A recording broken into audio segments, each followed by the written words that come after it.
Hello there, very good evening and welcome to the news tonight here on Rajya TV. I'm Tracy Shilshi. We'll be getting you all the day's top stories within the next 30 minutes. Let's start with the headlines. Newly inducted cabinet ministers take charge of their ministries, pledge to carry forward the initiatives of the NDA government.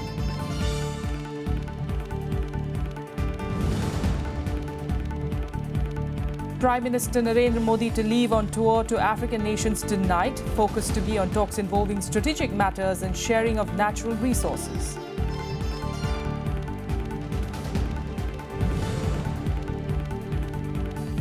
The FBI gives a clean chit to US Democratic presidential nominee Hillary Clinton, says it will not recommend criminal charges for the way she used her private email ID during her tenure as Secretary of State.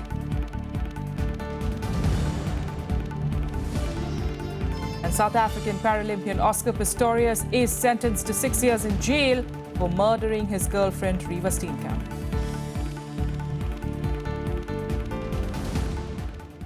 The newly appointed ministers of the NDA government took charge of their ministries today. BJP leader Anant Kumar, who has been appointed Parliamentary Affairs Minister, appealed to opposition parties to cooperate with the government in passing important bills benefiting the common man. Here are more details. आज मुझसे तथाकथित इतने सवालों पर जवाब मांगे जा रहे हैं तो मुझे सिर्फ इतना ही कहना है कुछ तो लोग कहेंगे लोगों का काम है कहना. A day after being shunted out of the HRD ministry, the new textile minister evaded questions about the rationale behind the decision, which came as a surprise to many, perhaps the minister herself. Her successor in the HRD ministry, though, promised to carry forward the initiatives.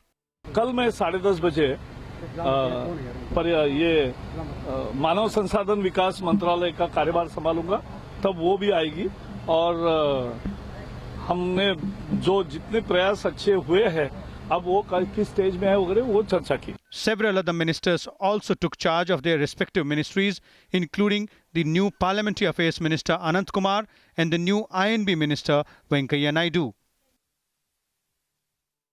इस विकास मंत्र को लेकर के और आखिर के आदमी यानी गरीब से गरीब उन तक इस विकास को पहुंचाने की उस पर हम तीनों इस पार्लियामेंट को सभी दलों के सहयोग के साथ चलाने का हरगिज कोशिश करेंगे. My mission would be to enable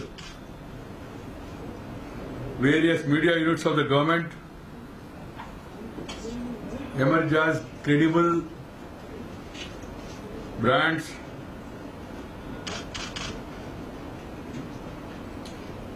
serving the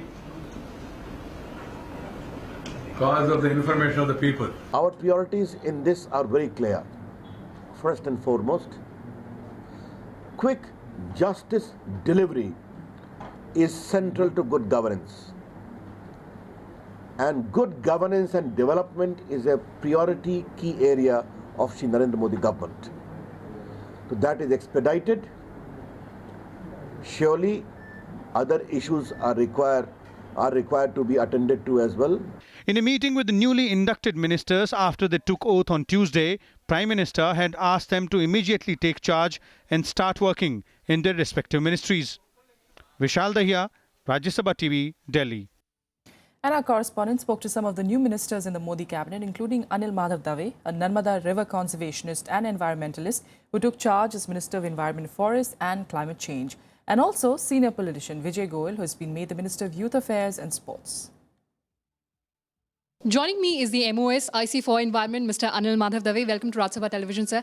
Sir, Environment Ministry comes with its own set of thorns. There are many activists who allege that a lot of rules and regulations are being diluted to help industries. What are going to be your priorities now? Your planning, your intention, your action, your execution, everything should be in the right direction. For last 2.5 years, this government has done a splendid job in the field of climate change. Even a cabinet minister expressed displeasure on culling of animals, a decision accorded not by the Environment Ministry. Before understanding the subject. All right. Even the Delhi government came up with the odd and even scheme to curb air pollution. What are your experiments now? What do you think your strategy would be to check rising levels of pollution? The only thing is, let me understand the ministry and its subjects and its in length, if I will be able to understand, then. Thank you so much for talking to us. Thank you, sir. Now, as the new ministers take charge, Prime Minister Narendra Modi will be leaving for a visit to 4 African countries later tonight. The first leg of his visit will include South Africa and Mozambique. He will then proceed for Tanzania and Kenya, both strategically important countries. Here's a report. Prime Minister Narendra Modi's visit to African nations will be an attempt to secure their natural resources for India. Accordingly, oil, gas, minerals, food and security will be the focus of his talks with leaders. On 7th of July, Modi will be in Mozambique capital Maputo for consultations with President Filipe Nyusi. India is expecting to finalize a deal to import 1 million tons of pulses with Mozambique. But Mozambique is also the destination for nearly a quarter of the Indian investments in Africa, nearly $8 billion. And this involves a range of major PSUs. Some of these investments made by ICVL, this is a special purpose vehicle which was created. The India-Africa Forum Summit earlier this year, followed by visits by President Pranab Mukherjee and Vice President Mohammad Hamid Ansari to some African nations, underline the importance that India is attaching to the continent. So we are looking at really consolidating the gains that we have made at the IAFS. And that is why these visits were planned this year. And you would note that I said that this was the first half of the year. So we don't yet have the full calendar for the second half. So you wouldn't be surprised that some more visits would come up, both outgoing and actually several incoming visits also that are being looked at. After Mozambique, Prime Minister Narendra Modi will reach South Africa. On 8th and 9th of July, he will meet President Jacob Zuma and other senior officials. The talks are likely to center around deepening a geopolitical and strategic relationship, especially with reference to NSG, the UN Security Council and BRICS. We have actually a 5-year-old CEOs forum which will be meeting, which has the top 20 CEOs from India and their counterparts from Africa. They would be meeting, and the leaders would be addressing an enlarged business meet. The next stage of the visit will take the Prime Minister to Tanzania and Kenya. On 10th of July, Modi is expected to meet Tanzanian Prime Minister John Pombe. The discussions are expected to revolve around energy and the solar power initiative. We have this program called Training of Solar Mamas. Solar Mamas are these grandmothers from villages who are brought by Barefoot College. So he will also be meeting a group of 40 or so solar mamas from different parts of Africa, which Barefoot College has sort of trained. We are also actually funding setting up of one of the Barefoot College centers in Tanzania. On 10th of July itself, Modi will reach Kenyan capital Nairobi, where his meetings with various leaders will focus on strategic issues, tourism, sports and cooperation in education. During his Africa tour, Prime Minister Modi will also address the Indian diaspora in each of the nations. Akhilesh Suman's report for Rajya Sabha TV. On to more national news, and Delhi's former Chief Minister Sheila Dikshit today got a notice from the anti-corruption branch for alleged involvement in irregularities involving a 48 crore rupee water meter project. The ACB asked the former Chief Minister to join the investigation, even as the Aam Aadmi Party government raised questions over the probe. A day after she accepted a new political role in election-bound Uttar Pradesh, the Delhi anti-corruption branch controlled by the central government summoned Delhi's former Chief Minister Sheila Dikshit in 48 crore water meter scam. It appears that you are acquainted with facts and circumstances of case and are required to join investigation. Delhi Jal Board ने 2.5 lakh water metres खरीदे हैं. उसमें allegations है कि उसमें proper tendering नहीं की और टेंडर कंडीशंस को चेंज किया गया, मतलब इस तरह से बनाया गया, मैनिपुलेट किया गया जिससे कि निजी कंपनी को फ़ायदा हो और अल्टीमेटली L&T को वो टेंडर मिला है. तो इसमें 48 करोड़ के आसपास का टेंडर है. तो इसमें हम जांच कर रहे हैं कि इसमें लिखा है कि इसमें कई गड़बड़ियाँ हुई हैं उस टेंडर में, तो उसकी जांच चल रही है. Delhi Water Minister Kapil Mishra questioned the ACB's leniency towards Sheila Dikshit. जब मेरे को नोटिस आया तो उसमें लिखा था इतनी तारीख को इतने बजे इस जगह पर आपको आना पड़ेगा, और शीला दीक्षित तो कह रहे हैं जब आपका मन हो आप आ जाना, नहीं आओगे तो हम आपके घर में आके आपसे बात कर लेंगे. The case was filed in 2014 with the anti-corruption branch. It said the Delhi Jal Board bought 2.5 lakh cubic meters without proper tendering. The charge was that conditions were changed to benefit private companies. It is totally politically motivated, and if and when the time comes to answer something, I'll answer it. After coming into power, the AAP government filed 5 complaints against Sheila Dikshit. They include irregularities in the water tanker plan, CNG fitness scheme, street lights purchased during Commonwealth Games, AMR meters and non-AMR water meters. Anu Diwan's report for Rajya Sabha TV. And now let's get you some more updates from across the country in Nationwide. The National Investigation Agency says it is examining the speeches and activities of Islamic preacher Zakir Naik after investigations into the Dhaka attack revealed that 2 of the 5 militants were inspired by him. The agency said that it is probing whether Naik advocates or justifies terrorism in his speeches and may even consider speaking to him after his return from Saudi Arabia. Naik is a Mumbai-based preacher who appears on Peace TV that is banned in the UK and Canada. Aam Aadmi Party spokesperson Ashish Khaitan was today accused of hurting religious sentiments in Punjab, where the party is campaigning for next year's elections in the state. In Amritsar, Khaitan had equated his party's poll manifesto to the Bible, Gita and the Guru Granth Sahib. The booklet also used an image of the Golden Temple.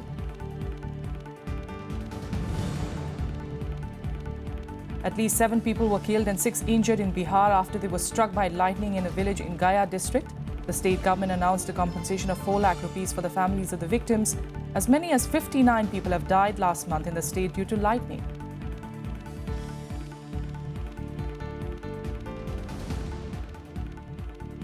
With that, a quick break here. Up next, we're getting all the international and sports news. Stay with us.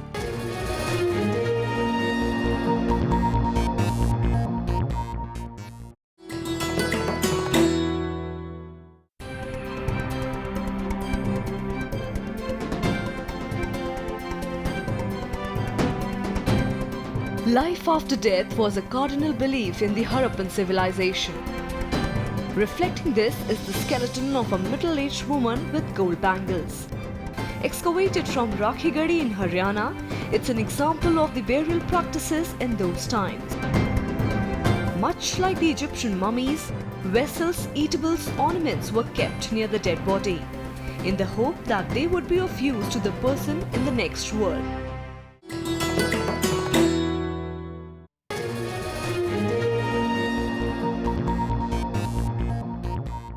Welcome back. International news now. In terror group Islamic State has released a video threatening more attacks in Bangladesh, also hailing the July 1st strike in Dhaka in which over 20 people were killed. Calling the Dhaka attack a glimpse of what is to come, the Islamic State pledged to establish Islamic law in Bangladesh and beyond. The video message, believed to be issued from Raqqa, the stronghold of the terror group in strife-torn Syria, was in Bangla language and was first found in an IS-affiliated website and then released on YouTube early on Wednesday. Meanwhile, in more news, the pound hit a fresh 31-year low against the dollar on Wednesday, even as worries over the UK's exit from the European Union continue to disturb financial markets. At one point, the currency dropped to 1.2798 to a dollar before recovering slightly to 1.2932 a dollar. The pound has now fallen by about 14% against the dollar after the referendum result. Analysts expect it to fall further. According to reports, the fallout from the referendum is likely to increase risks, including a potential drop in foreign direct investment and a rise in household debt and unemployment. The last time the pound was lower than this was in June 1985. Meanwhile, in a big relief to U.S. Democratic presidential nominee Hillary Clinton, the FBI said that it will not recommend criminal charges against Clinton over her use of her private email ID while she was the Secretary of State. The agency, however, called her extremely careless with classified information. Ending legal uncertainty over controversial emails, the FBI on Tuesday gave a clean chit to U.S. Democratic presidential nominee Hillary Clinton. The FBI said it will not recommend criminal charges against Clinton over her use of private email while she was Secretary of State. The FBI, however, pointed that the presidential nominee was extremely careless with classified information. Although we did not find clear evidence that Secretary Clinton or her colleagues intended to violate laws governing the handling of classified information, there is evidence that they were extremely careless in their handling of very sensitive, highly classified information. The FBI also took a dig at the State Department, saying a lax culture existed within the department and that there was a general carelessness for classified information.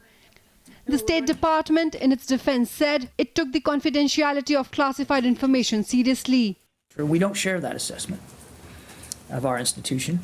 That said, and I've said this many times before, we're always looking for ways to improve. We're going to continue to look for ways to improve. Meanwhile, Clinton's presidential rival and the Republican nominee Donald Trump called the FBI assessment totally rigged. Trump also accused Clinton of indulging in secretive and illegal behavior and said she was unfit to be president. Today is the best evidence ever that we've seen that our system is absolutely, totally rigged. It's rigged. The lives of the American people were put at risk by Hillary Clinton so that she could carry on her corrupt financial dealings. That's probably why she didn't want people to see what the hell she was doing. The investigation dogged Clinton's campaign for the past year, with critics slamming her as untrustworthy and above the law. The decision comes as a big relief to her before a likely face-off with Donald Trump for the presidential race. Bureau Report, Rajya Sabha TV. A Turkish military helicopter on Wednesday crashed into the Black Sea, killing 7 people and injuring the other 8 on board. The Sikorsky S-70 was carrying senior military officers and members of their families, among them several children. No reason was given for the crash, but poor weather is suspected as the cause of the accident. The passengers were reportedly flying to Eid celebrations in Giresun. Öyle yani bir görüşle ilgili bir problem olduğu yönünde. Dolayısıyla enkaz çalışmaları, tabii yaralılar, ölüler alındıktan sonra kazanın sebebi etraflıca araştırılacak. Now for more updates from across the world, here's Global Buzz. 10 people were killed and dozens injured in a suicide bomb blast near the Central Security Headquarters next to the Aden International Airport. The death toll was expected to rise further. No group, though, has claimed responsibility for the attack so far.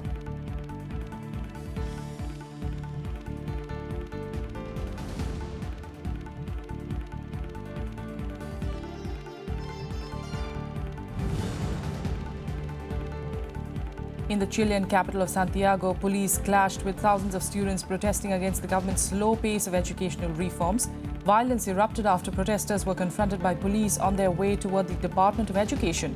The students and education workers are calling on President Michelle Bachelet to fulfill her promise of implementing a law approved by Chile's Congress granting free education to students.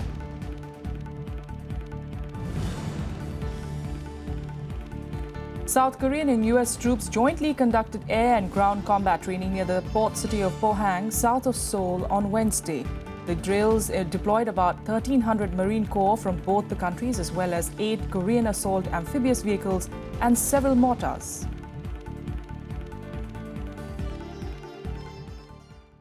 Paralympian Oscar Pistorius was sentenced to 6 years in jail in connection with the murder of his girlfriend Riva Steenkamp. Pistorius said that he will not appeal against the sentence. He was convicted of killing Riva at his home in Pretoria in the early hours of Valentine's Day 3 years ago. Oscar Pistorius was sentenced to 6 years in jail for murdering his girlfriend Riva Steenkamp in 2013. The South African Paralympic athlete listened with his head down to the verdict that finally brought down the curtail of the trial drama.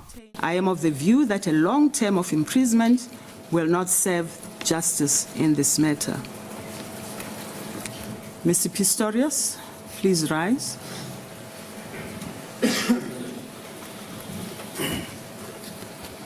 In the result, the sentence that I impose on the accused for the murder dolus eventualis of the deceased, that is Riva Steenkamp, is 6 years imprisonment. However, prosecutor Gary Nell asked the court for a minimum of 15 years during arguments last month. While Barry Rocks, appearing for Pistorius, asked the court to show some leniency as Pistorius was vulnerable without his prosthesis on. Pistorius has already served 1 year in jail over his previous conviction of culpable homicide, convicted in 2014. He is legally obliged to serve half of his new sentence in prison before being eligible for parole. The 6-time Paralympic gold medalist shot Steenkamp in the early hours of Valentine's Day in 2013, claiming he mistook her for a burglar when he fired 4 times through the door of his bedroom toilet. Bureau Report, Rajya Sabha TV. All right, in more news, Argentina and Barcelona footballer Lionel Messi was sentenced to 21 months in prison for tax fraud. His father, Jorge Messi, was also given a jail term for defrauding the Spanish government of $4.5 million between 2007 and 2009. Both faced millions of euros in fines for using tax havens in Belize and Uruguay. Messi and his father were found guilty of 3 counts of tax fraud in Wednesday's ruling by the court in Barcelona. Messi retired from international football late last month. He has won the FIFA World Player of the Year 5 times and is one of the richest athletes in the world. But away from controversial sports persons, on to sports news. And Portugal will take on Wales in the first semi-final of the Euro Cup Championship at Lyon in France today. This will be the first competitive meeting between the two sides. The two teams have played only 3 friendly matches so far, with Portugal succeeding twice, while Wales have won just 1 game. Here are the details. Portugal takes on Wales in the first semi-final of the Euro Cup Championship at Lyon in France on Wednesday. Gareth Bale leads Wales into battle against Cristiano Ronaldo's Portugal in the semi-finals, hoping to become the first British side to reach a major tournament final in 50 years. This is the first competitive meeting between the sides. The two teams played only 3 friendly matches so far, wherein Portugal succeeded twice, while Wales won once. All eyes will be on 2 players, Gareth Bale and Cristiano Ronaldo. The Real Madrid teammates are seen as their respective sides. Bale has 3 goals, while Ronaldo has 2 in this edition of Euro Cup. However, Portugal coach Fernando Santos believes the semi-final will be about Portugal and Wales and not between Ronaldo and Bale. Na luta para a passagem desta meia-final, é natural, chegaram às meias finais, portanto querem chegar à final, são as 2 equipas com o mesmo objetivo, seguramente. Os jogadores todos que incluem as 2 equipas vão ter também o mesmo objetivo, isso não é só Cristiano ou Bale, são todos os jogadores das 2 equipas.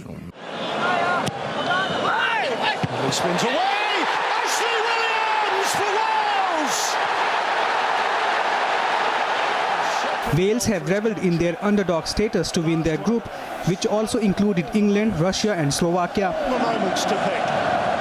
They eased out British rivals Northern Ireland in the last 16 and swept past heavy favourites Belgium in the quarters.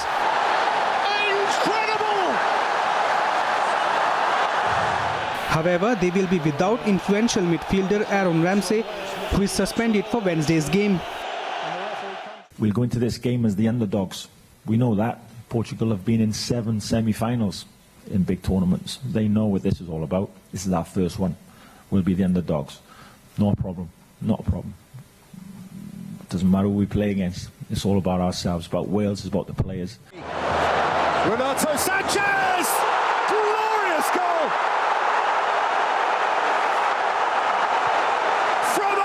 Meanwhile, Portugal are yet to win a match at the tournament inside 90 minutes, having drawn all 3 group games, beaten Croatia in extra time and squeezed past Poland on penalties. He blasts Portugal through to their 4th European semi-final. This will be Portugal's 4th semi-final in the last 5 editions of the competition since 2000. The substitute, he's broken the deadlock. The winner will face either host France or world champion Germany in the title clash at the Stade de France on Sunday. Bureau Report, Rajya Sabha TV. Meanwhile, in tennis, Roger Federer and Milos Raonic have advanced to the semi-finals of the Wimbledon Championship today. Third-seeded Roger Federer overcame Marin Cilic in 5 sets in a thrilling encounter. Federer came back from 2 sets down to win 6-7, 4-6, 6-3, 7-6, 6-3.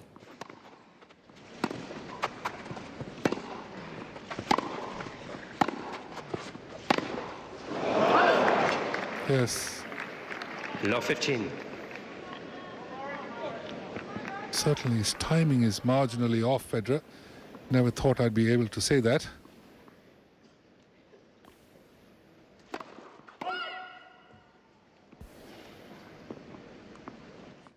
Six-seeded Milos Raonic moved into the Wimbledon semi-finals with a victory in 4 sets over American Sam Querrey. Raonic sealed a 6-4, 7-5, 5-7, 6-4 win to move into the last 4. He will now play Roger Federer in the semi-final on Friday.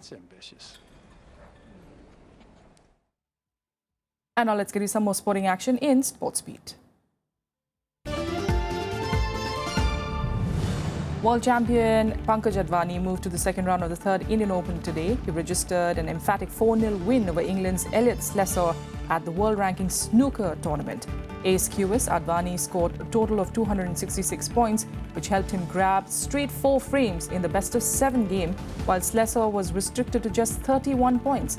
He will next face the winner of the match between Stephen Maguire and Alfie Burden in round 2 on Thursday.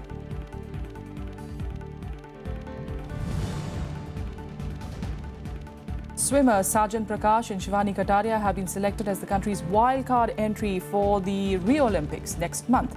This after none of the swimmers managed to make the A cut that is required for direct qualification. 5 swimmers appeared in the last qualifying event in Hong Kong but failed to clock the timing required for the A cut. The wildcard in this case is formally termed as the universality quota.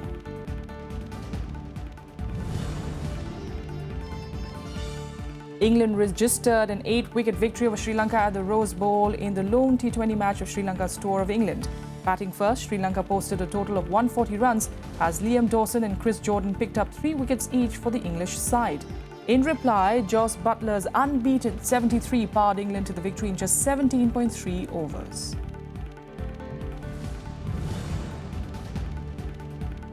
Gerardo Martino has resigned as the head coach of Argentina. In a statement published by the Argentina Football Association, Martino said that he and his coaching staff quit due to management disputes within the association and difficulties in getting the squad together in time for the Olympics.